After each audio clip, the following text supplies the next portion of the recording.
Bonjour, on se retrouve pour une nouvelle vidéo. Il sera question aujourd'hui du dernier plugin développé par Audio Modern, à savoir le Freezer. L'idée de ce plugin est de créer en fait des effets de stutter ou de bégaiement pour transformer le signal audio entrant et lui donner en fait du rythme et changer en fait en quelque sorte le groove. Alors le plugin fonctionne sur PC Mac au format VST, VST3, Audio Unit 3, AAX. Il fonctionne également en standalone, c'est-à-dire sans avoir besoin d'un séquenceur audio numérique. Il est également disponible sur iPad.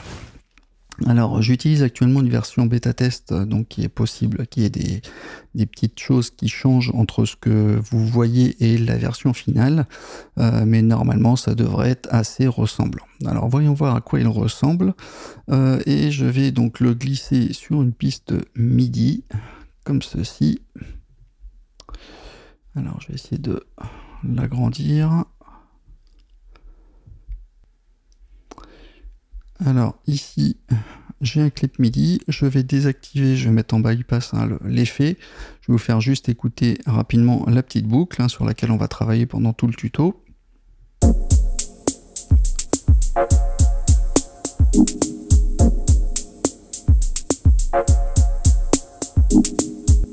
Ok. Alors, donc, comment ça marche? Donc, on a en fait ici une fenêtre centrale qui va contenir, comme vous le voyez ici, des blocs qui seront plus ou moins hauts. Et quand on va déclencher en fait la lecture de notre séquenceur, on aura une barre verticale, comme vous l'avez vu ici, qui va défiler donc de gauche à droite sur les blocs. Chaque fois qu'elle passera sur un bloc, l'effet sera lu, il va se déclencher et il sera différent en fonction de la hauteur du bloc. Plus le bloc sera haut, plus l'effet de stutter sera répété. Les paramètres en fait qui sont situés au-dessus, ici, comme vous voyez ici, ils vont servir à gérer en fait la création et le comportement de ces blocs. Mais avant de tester tout ça, on va faire un petit test avec les presets sur notre projet, histoire que vous ayez une idée de ce que ça donne. Donc là, j'active l'effet et on va balayer les presets.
Donc voilà pour la petite démo des presets. Donc on peut mettre un preset en favori. Ici, il y aura un petit cœur rouge ou depuis la liste directement ici, où vous pourrez mettre plusieurs en rouge si vous le souhaitez. Moi j'en ai créé un ici, le mien, le preset par défaut. On peut sauvegarder donc ici un preset directement quand vous avez créé une configuration. Ce qui est assez intéressant, c'est que vous pouvez même générer des sons aléatoires, des noms aléatoires. Comme ceci, vous avez une banque de noms en fait qui va sortir aléatoirement que vous pourrez utiliser avant de sauvegarder un preset ou de rajouter ce que vous voulez dessus ou de tout supprimer. Ensuite, on a la possibilité de faire un backup et export de la base de données des presets afin qu'elle soit sauvegardée donc, sur votre disque dur dans le répertoire de votre choix. Et inversement, on peut importer les presets, c'est-à-dire la base de données, pour retrouver l'ensemble de vos presets.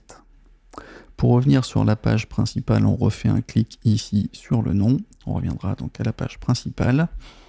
Déclencher ici la séquence. Si synchronisation est activée, en fait la séquence se mettra en route, elle sera activée dès la lecture du clip ici, donc elle se met en route directement. Si elle est désactivée, on sera libre en fait de fixer un tempo différent de celui du séquenceur. Par exemple, je vais en mettre un peu plus bas, comme ceci. Vous voyez que quand je fais lecture, il se met pas en route et je serai obligé de le mettre en route ici.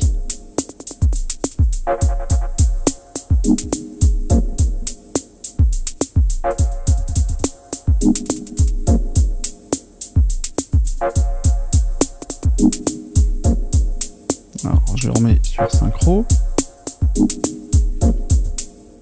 Alors je trouve qu'en fait avec cette technique, on est encore plus créatif car l'effet il est moins calé justement sur les divisions rythmiques du tempo du séquenceur. Donc ça donne un genre d'effet improvisé, un peu irrégulier que je trouve un peu plus pertinent. Alors peut-être que c'est le clip qui veut ça, un style dub assez planant, mais je trouve que ça matche bien quand même avec le clip. À droite, donc on a deux flèches ici pour undo, redo. Imaginons je fais un réglage comme ceci, je peux revenir en arrière et revenir en avant. Ensuite, vous avez donc la roue crantée qui permet d'accéder aux préférences qui sont pas très nombreuses. Vous avez le trigger route note où on pourra donc choisir la note de référence, mais ça c'est quand on sera dans le mode clavier, on y reviendra tout à l'heure. Et ici on a la possibilité d'activer ou non le tooltip, c'est-à-dire d'obtenir l'information d'un paramètre au passage de la souris. Imaginons ici, vous voyez, j'ai la souris, il me dit, ça permet de show preset panel, ça vous permet de voir les presets. Si jamais j'avais le tooltip désactivé, au passage, il ne se passe rien. Ok ? Donc moi, je l'active. Je reviens sur le menu principal. Et vous avez le petit i ici qui permet d'accéder à divers liens internet, comme consulter le manuel, les vidéos mises en ligne, le support, le site officiel, le forum et les contacts. Ok. Donc on va sélectionner mon preset par défaut que j'ai mis ici. Alors je double-clique dessus. Alors pour info, c'est récurrent chez Audio Moderne, ils ne le font jamais. J'arrête pas de leur demander de proposer en fait de mettre un preset initialisé pour constituer une base de départ de travail. Alors c'est pas grave, mais c'est quand même bien utile d'avoir un preset pour partir de zéro et pour comprendre ce qu'on fait. Donc je referme la parenthèse. Alors maintenant on va voir ce qu'on appelle donc la randomisation. C'est le point fort donc des plugins d'Audio Moderne, c'est de présenter et de proposer un système de réglage de paramètres de façon aléatoire. L'idée est qu'on ne soit pas en fait dans la redondance, dans la répétition systématique du même effet, mais plutôt de permettre à l'utilisateur de choisir comment et quand l'effet aléatoire doit se produire. Alors pour commencer, on va définir un nombre de pas, de steps qui seront lus dans la boucle, hein, qu'on appelle aussi pattern, et qui vont accueillir nos blocs. Par défaut, je suis ici sur 8 pas. Ok. À l'intérieur, on peut observer dans la partie inférieure qu'on a 8 petits tirets, 1, 2, 3, 4, 5, 6, 7, 8. Si je le mets sur 2, eh ben, on n'en aura que 2. 1, 2, si j'en mets 4, ben, on en aura 1, 2, 3, 4, jusqu'à 64 possibles. Ok. Donc je reviens sur 8 par défaut. Ensuite, ici, on a un fader complexity qui va ici de 0 jusqu'à 100%. Ce fader va définir en fait le degré de complexité de la séquence qui sera générée. Plus on ira vers la droite, c'est-à-dire vers les 100%, plus on aura de complexité, c'est-à-dire de nombre en fait de blocs avec des hauteurs variées. Donc, je vais commencer ici à le mettre à 0. Alors, je vais désactiver ça. Donc je le mets ici en fait à 0 et je vais cliquer ici sur le gros bouton central pour générer une séquence aléatoire. Donc je vais obtenir soit un bloc, soit rien. Voilà, là j'ai rien, j'en ai un autre en fait qui est créé ici. Donc on va prendre l'exemple avec un bloc. Donc comme je vous l'ai dit tout à l'heure, au passage en fait de la tête de lecture sur le bloc, l'effet de stutter, de bégaiement ou de glitch va se produire. Dans les blocs, donc on observera un numéro, ici on a le numéro 8 qui correspond au nombre de répétitions qu'il y aura sur l'effet, sur le pas concerné. Si je mets sur 2 répétitions, eh ben il n'y en aura que 2, on fait lecture.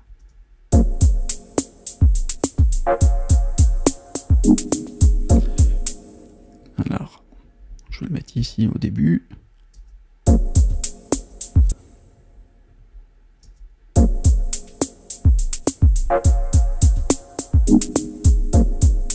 Voilà, ça sera plus clair sur celui-ci. C'est répété 2 fois. Là, c'est répété 4 fois.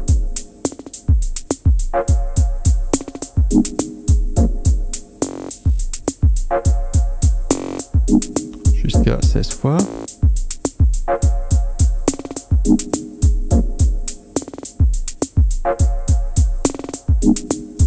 Bon, vous aurez compris le principe, hein, je le laisse sur 6. Alors si je monte progressivement le fader de complexité, techniquement en fait j'aurai plus de chances d'avoir des blocs que des zones vides. Je vais faire le déclenchement ici, touc, vous voyez. Si je suis sur une valeur faible, j'en aurai pas beaucoup. Vous voyez, 1, 2 ou 3, 2 maximum. Ici, j'en aurai un peu plus. Encore un peu plus. Vous aurez compris le principe. Et là, il y a de grandes chances que j'ai plus de blocs que je n'en ai pas. Ok ? En fait, ici, on a affaire à un mode de génération qui est semi-aléatoire. C'est-à-dire qu'il est lié ici au bouton avec les 3 traits par défaut. Si je sélectionne le rotatif, hein, le bouton d'à côté avec le X, on obtiendra une variation qui est proche de la séquence précédente. Hein, quand on cliquera sur le gros bouton, on aura en quelque sorte le même nombre de blocs, mais on n'aura pas les mêmes hauteurs. Je vais essayer de reprendre un exemple un peu, voilà, ici. Je vais faire comme ça, voilà. Ainsi, je me mets dans ce mode-là. Quand je clique, vous voyez que je garde le même nombre de blocs, mais je vais changer les hauteurs différentes. Les hauteurs seront différentes. Ok.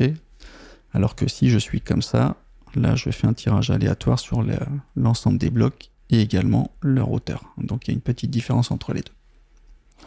Le rotatif éclair, lui, il permettra en fait de faire un autre tirage au sort tant que le clic gauche de votre souris de l'ordinateur sera maintenu. Dès qu'il sera relâché, on reviendra au réglage de base. Et ce dernier, en fait, il va dépendre également soit des 3 points, soit du X. On va faire le test avec les 3 points. Alors là, je vais cliquer dessus, je vais avoir un tirage différent. Tant que je reste appuyé sur la souris, avec le clic gauche, dès que je relâche, je reviens à mon réglage de base. Ok? Je clique gauche, je reviens à la position d'avant.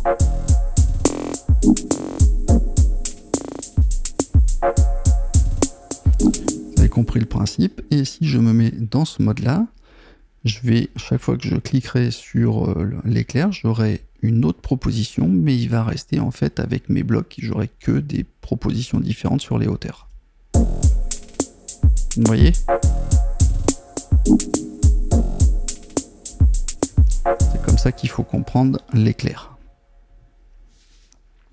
Et enfin, on a ici le petit bouton avec les deux flèches courbées qui permettent de faire un reset, c'est-à-dire d'effacer toute la séquence. Ok, si j'ai plusieurs choses comme ça, je clique ici, j'efface tout ce qu'il y a dedans. Ensuite, on a le fameux bouton Infinity, le sigle infini en mathématiques, qui permet, lorsqu'il est enclenché, d'effectuer automatiquement un nouveau tirage au sort après la lecture de la boucle ou du pattern qui est en cours de lecture. Si le chiffre qui est indiqué est sur 1, ça veut dire que le tirage aléatoire sera effectué à chaque nouvelle boucle ou pattern. On va prendre un exemple, je vais faire la lecture. Et là, vous voyez que à chaque fois qu'il revient ici, il me fait un autre tirage aléatoire. Ok? Si par contre le chiffre est sur 2, eh ben, il va lire 2 fois la même boucle et changer à la troisième, et ce de façon infinie. Il lit une première fois, il lit une deuxième fois, et après il va changer. Il va le relire une première fois, une deuxième fois, et après il va changer. C'est comme ça qu'il faut comprendre. Ok? Et si je fais ça, bah, je le désactive. J'ai plus de tirage aléatoire, donc le tirage aléatoire, je serai obligé de le faire avec le gros bouton. Et encore une fois, ces tirages, si je le mets de façon activée, ils vont dépendre du mode qu'on est ici. Si jamais je suis comme ceci, j'aurai un tirage différent sur les blocs et sur les hauteurs. Si je suis dans ce mode-là, j'aurai une variation que sur les hauteurs et pas sur le bloc. Vous voyez, j'ai le même nombre de blocs, mais c'est les hauteurs qui vont changer. Donc attention, si jamais le plugin ne se comporte pas comme vous le souhaitez, c'est probablement que vous n'avez pas choisi le bon mode. Ok? Alors après, on va voir le séquenceur, en fait, donc les paramètres du séquenceur qu'on va retrouver. Donc ici à gauche, on a la résolution donc de la quantification de la séquence. On entend par là la vitesse de défilement de la tête de lecture. Elle est donc par défaut sur 1/8. Si je la mets à 1/64, et ben la lecture sera très rapide, provoquant un effet rythmique complètement différent. Vous voyez, c'est un 32e. Et sur 1/1, on sera très lent.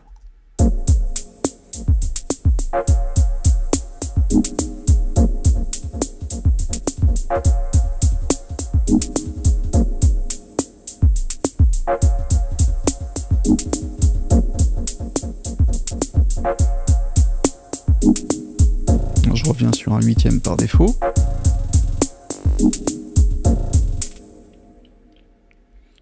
À côté, donc, on a la longueur de la séquence, comme on l'a vu tout à l'heure, donc je ne vais pas y revenir, de 2 blocs jusqu'à 64 blocs. Après, on a un onglet donc mono et stéréo. Alors, en mono, ça veut dire que le canal de gauche et le canal de droite sera traité de façon identique par le séquenceur. Et en mode stéréo, eh bien, chaque canal sera traité indépendamment. Ça veut dire qu'on peut effectuer un réglage différent sur le canal gauche du canal droit. Ça peut être intéressant.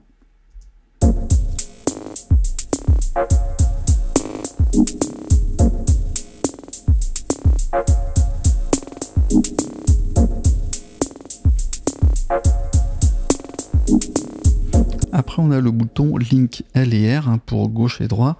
ça permet de dessiner en fait par symétrie la même action d'un canal à l'autre. C'est-à-dire que si je suis ici, voilà, je vais dessiner, j'ai activé le link, ça veut dire que je vais pouvoir dessiner de façon identique le même réglage sur le canal de gauche et droit. Alors que si je suis délinké, voilà, j'ai un contrôle indépendant. Ensuite, on va pouvoir définir le sens de lecture ici du séquenceur, donc de gauche à droite, de droite à gauche, et en aller-retour, en ping-pong.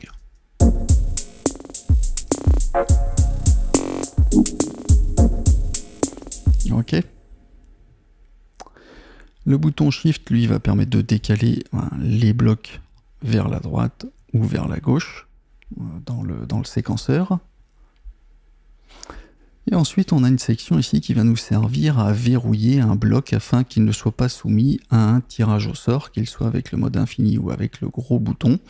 On va prendre un exemple, je clique sur un point et je vais pouvoir ici verrouiller certains blocs comme ceci. Et vous voyez que quand je vais faire un tirage au sort, j'aurai des valeurs différentes, mais mes blocs resteront verrouillés. On recliquera dessus pour les annuler. Et si on en a plusieurs de sélectionnés, on peut cliquer ici sur ce bouton-là pour tous les déverrouiller en une seule fois. Sur la partie supérieure de la fenêtre, ici, on a une barre horizontale pour faire un point de boucle différent, plus court. On peut double-cliquer pour revenir sur la longueur totale. Sur la droite, vous voyez qu'on a également, en fait, de la fenêtre, on a des petits curseurs ici, comme ceci, des ranges, qui vont permettre en fait de délimiter la hauteur des blocs par rapport au tirage au sort. C'est-à-dire si ici je me mets au maximum et ici je me mets comme ceci, ça veut dire que chaque fois que je vais faire un tirage au sort, la hauteur de mes blocs sera située entre cette hauteur-là au maximum et celle-ci au minimum. Vous voyez? Toc, toc. Tous mes blocs, il n'y en aura aucun qui sera en dessous. Ok? Alors qu'en bas, j'ai toute l'amplitude, donc je peux avoir des blocs qui sont assez hauts et des blocs qui sont assez petits. Ok?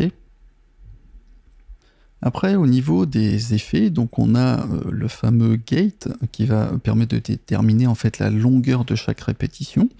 On va prendre un exemple avec un bloc sur les 8 répétitions. Ici, je suis à 100%. Et je peux descendre ici.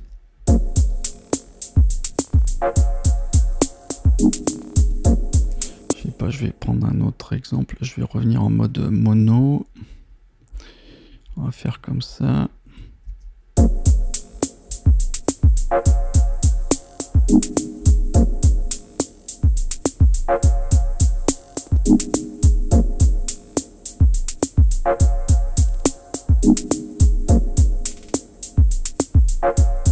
La répétition est longue et plus je vais descendre, plus ça va être court et sec.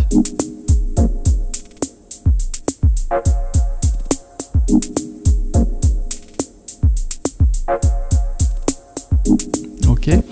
Ici on a le smooth qui va permettre de lisser les répétitions entre chaque pas pour arrondir en quelque sorte les transitions. Ça peut également avoir tendance un peu à atténuer les aigus. Mais c'est plus sourd.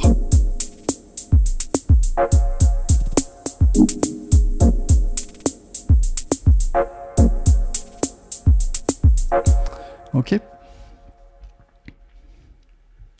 Après, on a le curseur ici wet, donc en gros le dry wet, qui va permettre d'ajuster le rapport entre le signal audio traité par l'effet, c'est-à-dire le wet quand il est au maximum, et le dry, c'est-à-dire non traité par le signal audio quand il est à 0. Donc en gros, quand on est à 100%, on aura 100% d'effet. Et on n'a plus le signal audio d'origine. Et ici, on n'a que le signal audio. Et là, on peut faire un compromis.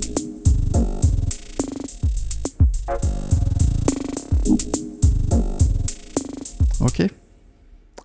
Au-dessus, on a une section de filtre hein, qu'on peut, donc pour filtrer l'effet sur un champ de fréquence donné. Donc on désactive ou on peut activer l'effet. Donc ici avec un low pass, avec un high pass ou avec un band pass. Ok, ici donc le filter il va déterminer le point de coupure de la fréquence, hein, c'est-à-dire le cutoff.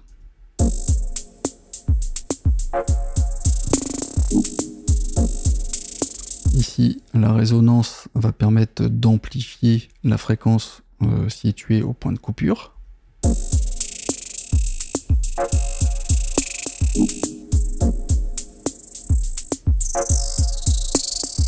Vous aurez compris le principe, je vais le désactiver. Et en bas, on a en fait 16 emplacements hein, qu'on appelle des slots, où il y a des petits plus. Et quand j'appuie en fait sur un petit plus, vous verrez que le plus va se transformer en 1, c'est-à-dire le premier slot, c'est-à-dire il va faire une capture de la séquence en cours. Si jamais je fais un deuxième tirage et que j'appuie sur le plus, je vais sauvegarder donc ce tirage-là sur le slot numéro 2. Si je reviens sur le 1, je reprends le premier et je reviens sur le 2. Hein. Celui qui est en surbrillance et celui qui est actif. On peut faire sinon une autre technique, c'est d'utiliser ici la petite baguette magique qui va nous permettre de faire un tirage sur l'ensemble des slots, un tirage au sort différent qu'on va pouvoir utiliser en cours de lecture.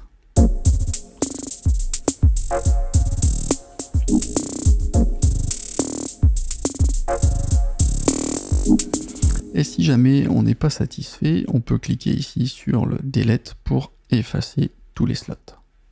D'accord ? Et on peut quitter le mode slot pour aller vers le mode clavier ou keyboards. Et ici, vous verrez qu'on a donc les slots qui afficheront un numéro avec un numéro de notes, si je puis dire. Donc tous les slots seront ici remplacés par donc 16 notes hein, de votre clavier maître ou de synthétiseur MIDI, et sur chaque emplacement, on aura donc le numéro de note qui correspond au nombre de répétitions de la séquence et la note qui correspond donc à la note de votre clavier qui déclenchera le nombre de répétitions qui sera affiché en haut. L'idée est que lorsque vous appuyez donc sur une note concernée ou directement ici avec la souris, et ben c'est que on va déclencher le nombre de répétitions qui est affiché au-dessus. Ici par exemple, si je clique comme ceci, tant que je reste appuyé, tous les blocs seront répétés 2 fois. Si je lâche la souris ou si je lâche la note ici C3, eh bien je reviendrai à mon réglage de base. Voilà, là j'ai que des doubles répétitions sur tous les blocs. Ici, j'en aurai 7.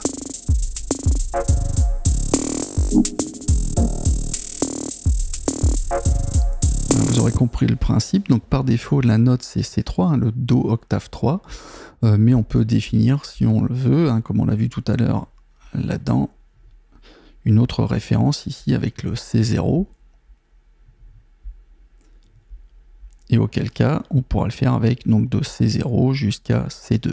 Ok, c'est vous qui choisissez en fait la cible, la note cible. Alors une autre astuce qui est bien pratique, c'est qu'on peut assigner n'importe quel paramètre à un contrôleur MIDI en faisant un clic droit souris. Ici je fais un clic droit souris, je peux faire un MIDI learn sur le déclenchement aléatoire, je peux faire ici un MIDI learn sur la complexité. Donc c'est quand même assez pratique. On peut également faire des automations de ces paramètres en déroulant, alors ici,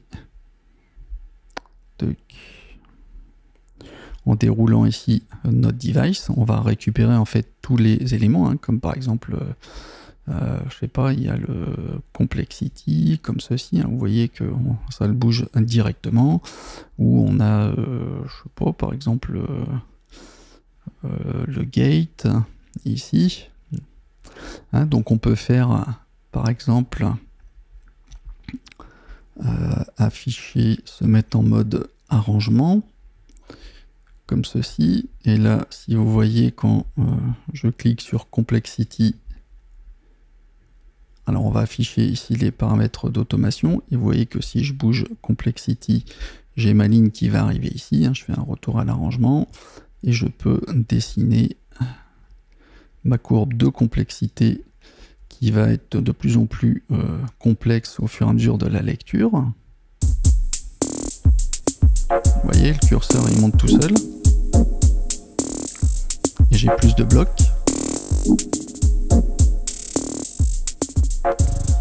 On peut le faire avec le gate également, il suffit que je le touche et il va automatiquement se mettre en mode gate. Et puis là, je peux également monter le gate progressivement, en même temps, donc avec le gate et la complexité.